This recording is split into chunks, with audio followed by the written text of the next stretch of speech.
He's literally in front of a Pokemon vending machine like this, guarding it, I swear to God. I think it's time that we talk about scalpers.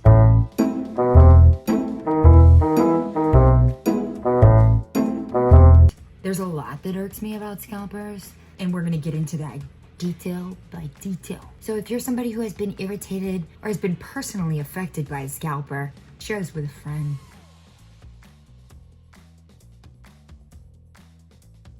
So first of all, like, what is a scalper? If you don't know what a scalper is, they're people who are going to stores and they buy everything off of the shelves and then try to sell it for like 3 times the price online because they forced it to where you can't get it for its actual value.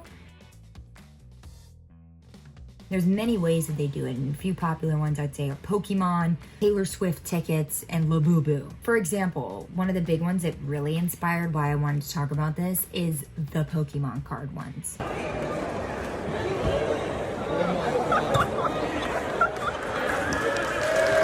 And eventually the guy was resisting arrest and was brought down to the ground. It's getting crazy out there. And the scalpers have too much attitude and too much diva in them to be acting this way. It's just crazy to me. I prepared some notes. My biggest problem with most of this stuff is, to me, it gives off lazy. Officer? I'm serious, it gives off super lazy. There's so many things that so many people could go and do to make a cheap dollar. But should you?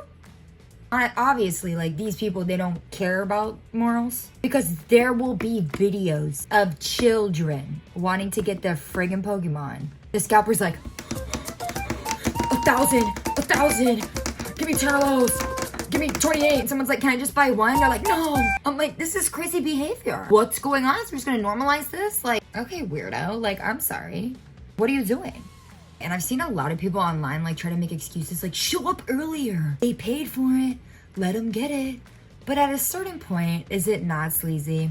Everything is my fault. Just sit there and blame me for everything. Yeah. Just asking. Let's ask the audience. I mean, let me ask the audience. Is it not sleazy at a certain point? Because let me tell you right here. These people, let's give an example. I'm gonna give a simple example. A Labubu, they're very popular right now. Labubu. So the Labubus, they'll drop. Say they don't have them in store or whatever. You're trying to get your online drop a Labubu, okay? They have bots, baby. Bots. Working for them. They have bots working for them. They're literally working while you're standing there and they're working overtime, and it's just impossible. Like, you would have to dedicate your whole life to this, and other people have kids, they have to work, they have other things they need to worry about, and this to me is a sleazy problem and shouldn't be uplifted as a career. Where are my scalping family at? Girl, it's a dysfunctional family and y'all take from kids. I'm just saying. Girl, you don't need 28. I live in Florida. It reminds me of like when we'll have a hurricane and people come in and they buy all the toilet paper and water. And I'm like, okay, so literally nobody else matters. That's so funny. You're weird for that. Selfish behavior. And you're like, I'm gonna make a buck off these Pokemon cards. You're 45. You're 45. You need to do something else. Our kids here, they're trying to build a little binder of collections, girl. It ain't that serious to them. One of my favorite people who like does like any of these like card things or like selling cards or whatever, and he will offer you to just like buy and take it home without opening it for a certain price. But if you open it in front of him and basically like, I guess essentially destroy the scalper value of the product, then he'll give it to you for like 15 bucks. And if you like open it on camera, and I'm like, that is so cool. If you open it here, you get it for 15. If we let people take it home for 15, they're just gonna set it on the same shelf.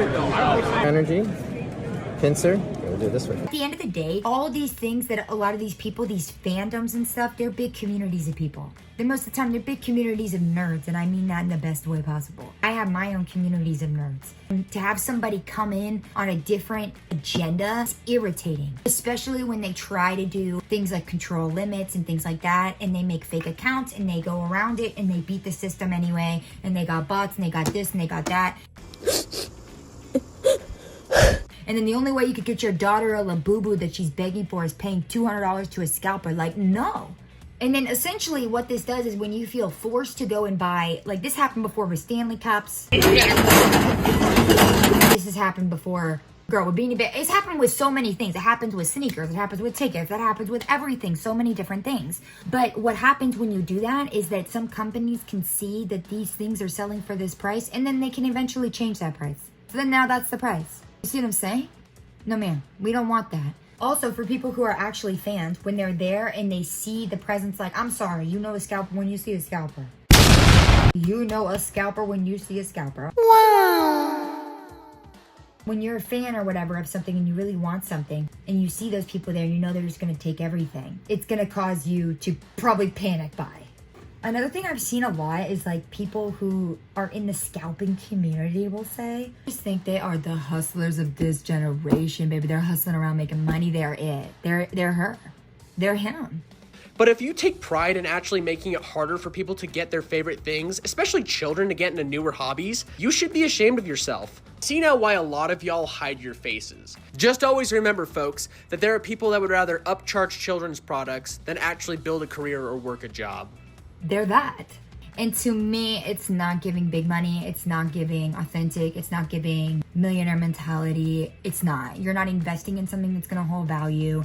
You're buying a bunch of stock and sitting on it. And I just think it would be so funny if all of a sudden people just decided to, you know what, I'm not going to feed into these scalpers anymore. I'm just not going to buy it. And all that money that most of y'all most likely put on credit cards and stuff, and these are loaned money to you, where you think that you're going to make this like triple value or something insane.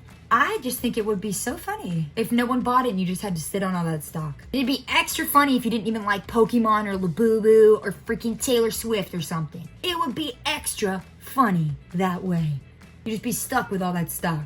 Here, nobody wants them. Nobody wants Pokemon cards anymore. At the end of the day, you gotta feel a little bit bad. You gotta feel a little sick to your stomach. It's not authentic work. It's not honest work. Is it? Let's ask the audience again. My opinion is fierce. I think there's a million other things that you could do that I still would give you so much more credit for. And I would think you are more of a hustler if you did. Such as working in fast food. I think that is more honest. They may even match your 401k. Woo, honey, now that's hustling. Building retirement? But honestly, if you're somebody who like hates these like scalping things and you're over it, the only thing you can really do is just not buy from them. And it sucks because I know there's people out there who, for example, I'm somebody out there, I don't have like any money. I don't have a lot of money at all. I live in poverty, honey. So you don't have a lot of money and say you finally have an opportunity to buy something that you've wanted for a long time. You may be like, okay, well maybe this is worth it. Girl, don't. There will be somebody out there that's an honest seller that will sell it to you for a decent price. I'm telling you what will happen. When you move honest, you get good, honest results. When you move sleazy, sleazy things will happen. It doesn't have to happen right away, but this is not going to turn out great for them. For every single one of them, there's no way it will. There's just no way. It's greedy. Also, try to see if there's certain brands that openly like say they limit bots. Kind of hard to know like who does that, but apparently there's brands out there that do limit bots. Because honestly, if I'm being serious, I wouldn't really want to purchase from a company that engaged in this sort of behavior, because it seems like they like it. It seems like they like that everything's getting bought up so quickly and that actual consumers are not being able to truly enjoy the product for what you thought it was worth, what they priced it as. A little Labubu. I'm sorry, the $39.99 keychain is already crazy. That's already a high price. Some of these to be going for hundreds of dollars, ridiculous. And I'm not talking about the big guys. Absolutely ridiculous. No! Snap out of it, people. Snap out of it. This is what they want you to do. They want you to, I have to get it. I have to. Honestly, we can make a Labubu together on my channel if you would like to. We could probably go find a little guy. We could go get a doll, cut the doll's face off, glue it on there, do a little thingamabob, and we have our own homemade Labubu, and it's cooler than everybody else's. Period the house down boots, but you can't sell it. So that's the problem, I guess. You could sell it though. You could sell it as your own artistic creation, your take on the Labubu. But anyways, if anybody has like had an actual experience like with a scalper before, like you bought something from a scalper, say you were trying to buy some sort of Pokemon card, a Labubu, a freaking Stanley, anything, tickets, something like that, and you've been like screwed over or something, I would love to hear these testaments. Or if you have seen an actual scalper altercation or you have your own videos, please let me know. I would love to see them and I would love to hear about them. But that's it for this video. Bye.